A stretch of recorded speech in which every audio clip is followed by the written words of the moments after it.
You said earlier this week that you support some restrictions on abortions after 15 weeks. Do you think that contradicts what the party's new platform and new position is on this issue overall?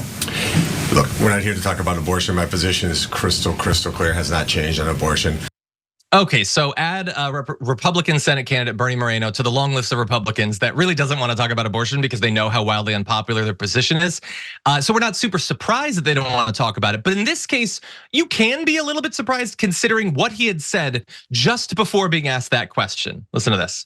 I can tell you this, if I'm here, I will talk to you at any point in time, even take tough questions. Sherrod Brown won't do that. If you can't come out here and address the media and talk to reporters and give your position and be unequivocal and clear, you have no business being in elected office. And I think that's what generationally we got to get rid of, is these guys that hide behind staff, hide behind their offices, Zoom from one meeting to another so that they're not accountable. Those days have got to be over. You need people that are clear and transparent, tell people where they stand. And sometimes, by the way, it means that you're going to be controversial and you're going to say something that maybe not everybody agrees on, but that's what you owe your voters. You said earlier this week that you support some restrictions on abortions after 15 weeks. Do you think that contradicts what the party's new platform and new position is on this issue overall? Look, we're not here to talk about abortion. Oh, thank you to the editor for leaving that in. We were not exaggerating. It was right before that. So I'm here. I'll talk to you. I'll answer the tough questions. And I'm not worried about being controversial. I'm going to give you my opinion. Not about that. Okay, so another big, bold alpha male Republican who realizes how behind the times he is, how unpopular his opinions are, and doesn't want to answer questions about it. Well, people need to keep asking the questions because right now we're in the middle of a period where the Supreme Court has turned hard against bodily autonomy for years, and they're going to do more. And at the same time, the Republicans are running a scam that the media, I think, played right into this week on the softening of the Republicans on abortion. Oh, they softened. They're pussycats when it comes to that stuff now. And you know what? It's Donald Trump that made them soften. He's not going to come for your rights or anything. It's all BS. They know it's BS, but they're still doing PR for these Republicans. And we're going to talk more about it, but what do you make of all that? Thanks for watching. Our audience has helped build TYT into the media giant it is today. Together, we can accomplish anything. Support our work and join us at tyt.com/team. Oh, I love this. Just this clip is so perfect. It's so perfect. He goes on to bluster and no, I'm gonna be here. I'm not gonna tell you to F up. This is the work of a politician and blah, blah, blah. And then I'm not here to talk about that.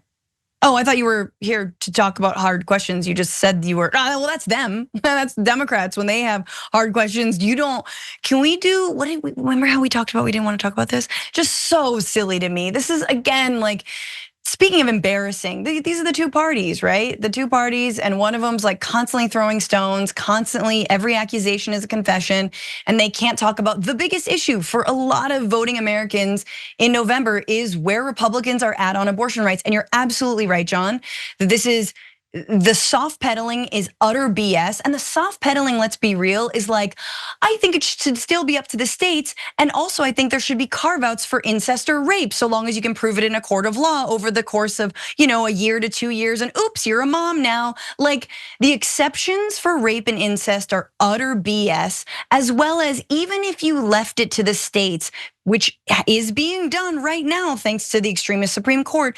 People are dying, they're bleeding out, they're unable to have children in the future, and not to say nothing of carrying pregnancies to terms when they're 7th graders.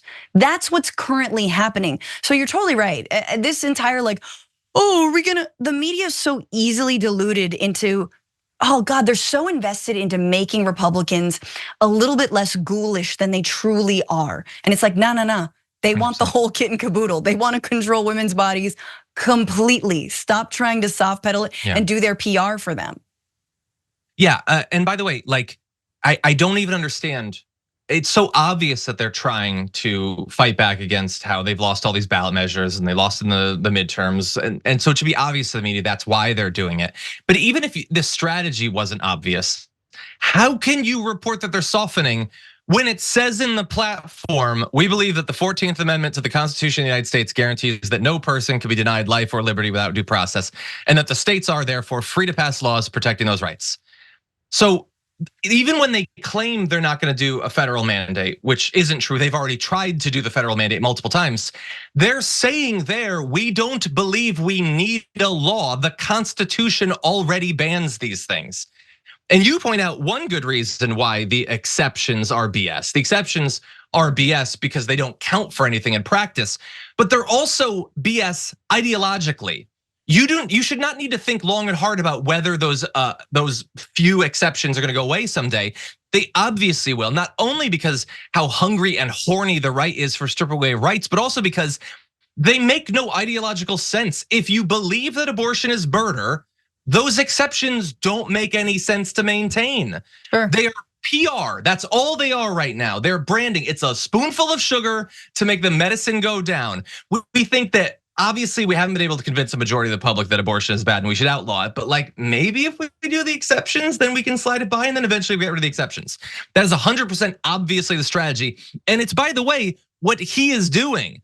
He doesn't want to answer questions because he knows what he'll vote for.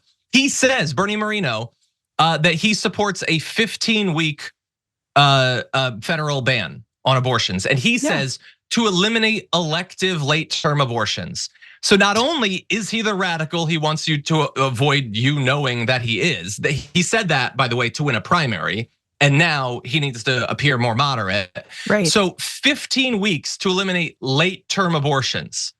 So 16 weeks is now late term. 20 used to be the radical number the Republicans were pushing for. And also they're elective because you know those women, they're waiting until like a week before they give birth. And they're like, you know what, honestly, I don't feel like it.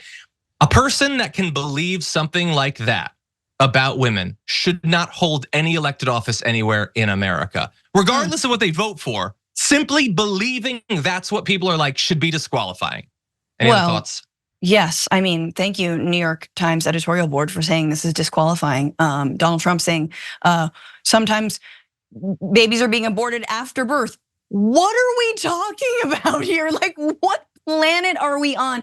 And finally, for all the like buttoned up Ben Shapiro's Daily Wire types who are like, well, in the Constitution, it doesn't actually give, there's no right to an abortion. No, there's not a right to an abortion in the Constitution. You know what there's a right to? Privacy. The very 14th Amendment they're trying to wield against abortion rights is the reason that Roe v. Wade was passed in the first place. The right to privacy, the right to say, I get to decide whether or not I become a parent, and no government should tell me what to do with my body. Thanks so much, bye. Mm-hmm. No one remembers that. We don't talk about that in Roe v. Wade. It was about privacy. Yeah, by the way, you know what else isn't in the Constitution? The line, you know what, actually disregard this, just go with the Bible. I've looked, it does not appear anywhere in the Constitution, oddly enough. And they had ink and quills, they could have written it in if that's what they wanted to do. Thanks for watching The Young Turks, really appreciate it. Another way to show support is through YouTube memberships. You'll get to interact with us more. There's live chat, emojis, badges. You've got emojis of me, Anna, John, JR. So those are super fun. But you also get playback of our exclusive member-only shows and specials right after they air. So all of that, all you gotta do is click that join button right underneath the video. Thank you.